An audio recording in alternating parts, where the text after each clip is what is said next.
राम जी जाली मधुबनावा सरभे दुख देके जाले हो। ए लाला ना दुआरा पबजड़ के माड़ जंजीरिया लगा के जाले हो। ए लाला ना दुआरा पबजड़ के माड़ जंजीरिया लगा के जाले हो। दुआर से अइले लचंदी मार भाभी मोहनी रे खेले हो।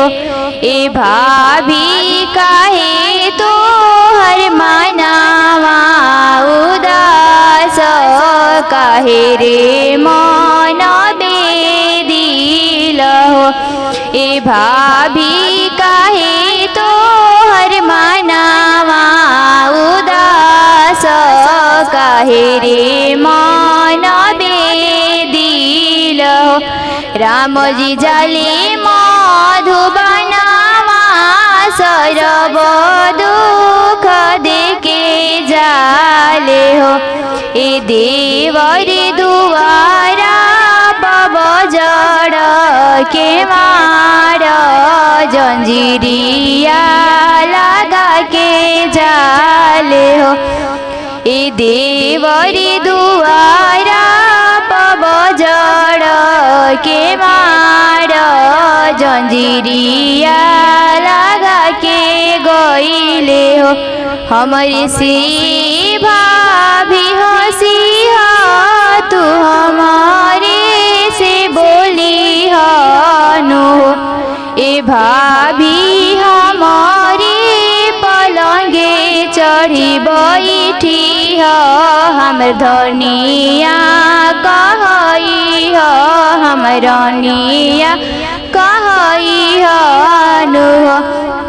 ये भाभी हमारे पलंग चढ़ी बैठी हमर धनिया कहई हमर रानिया कहई हनु। जना मुहे देवरिया खैनी मिलिया कैसे खाई बिहो। ए देवरी जवना मोहे कहनी लछन देवरे रमैया कैसे कहबिहो। ए देवरी जवना मोहे कहनी लछन देवर रमैया कैसे कहबिहो। राम जी जाले मधुबनावा सरबे दुख देके जाले हो।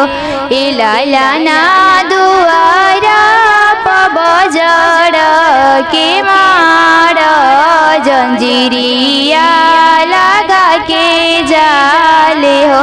ए लाला ना दुआरा पबजड़ के माड़ जंजीरिया